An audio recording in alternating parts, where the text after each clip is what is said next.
Oops, that's not what I want. Okay, this is what I want. Okay, this week you have been doing some charting, so I just want to review very quickly. I have a list of 20 grades up here on the screen, and suppose I want to do a line graph here.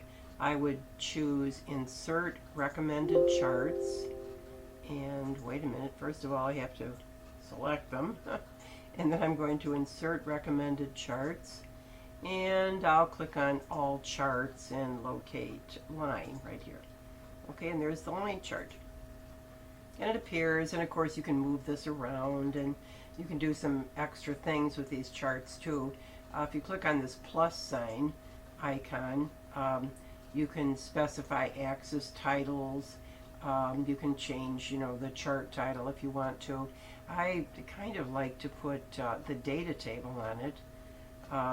And as soon as I drag to that, of course, it put the data table on my chart. You can see that at the bottom. I do kind of like that. And so anyway, you can do a lot of interesting things here. You can experiment with these chart elements. Okay, so that is a line graph. Now suppose I wanted to take the same group of grades and I wanted to do let's say a column chart. Okay, I'll click on all charts again, and I'm going to click column chart. Notice, by the way, there's also a bar chart. The subtle difference between those is that a bar chart is horizontal and a column chart is vertical. Basically, it's the same thing. Okay, so I'm going to do that, and here we go. All of the grades are appearing once again, so we can see them listed from student 1 to student 20. Okay, so that is a column chart. And let's see. Now, if I wanted to do, let's see, a histogram, I'm going to take this list of grades here and I'm going to sort them. So I'm going to go to Data, and I'm going to choose Sort, and I want to sort by grade, so I'll just click OK. And notice that it sorts them now from smallest to largest. I think I can do a histogram of this. Let's see if I can. To do a histogram, I'm going to insert again, but I'm not going to go to recommended charts. I'm going to go instead to this little icon in the middle called Insert Statistic Chart.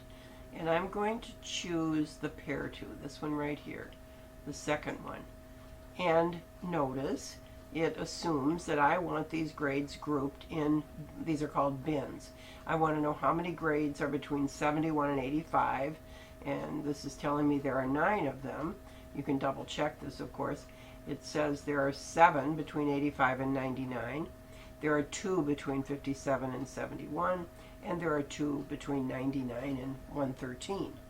So that would be a histogram, and that's another way to show your data. And then of course the plus sign here, this red line is called a pair to line, and let's see, I think we can take that off. Let me see, there should be a way to remove that. Titles, chart title, data labels, let's see, is that it? No. Grid lines, legend. I thought I could take it off here, but I can probably take it off actually just by clicking on it. There, if I click on it, okay, and now if I hit the delete key, no, that doesn't take it off either. So I've clicked on it. Now, if I go over here to chart elements, does it let me take that off? Well, I'm losing track of how to do it now. There is a way to take that thing off. Maybe if I double click on it. Let me try that.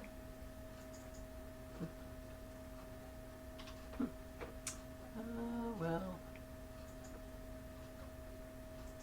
maybe I just, there it is. Format plot area, I guess that's it. Does that let me take it off? There, okay. Now, the format the plot area, now this little gray box opens up over here, and I can, under line, I can click no line. There we go. Now it's off. Goes away. Okay? All right, so I hope you're doing a good job this week with charting.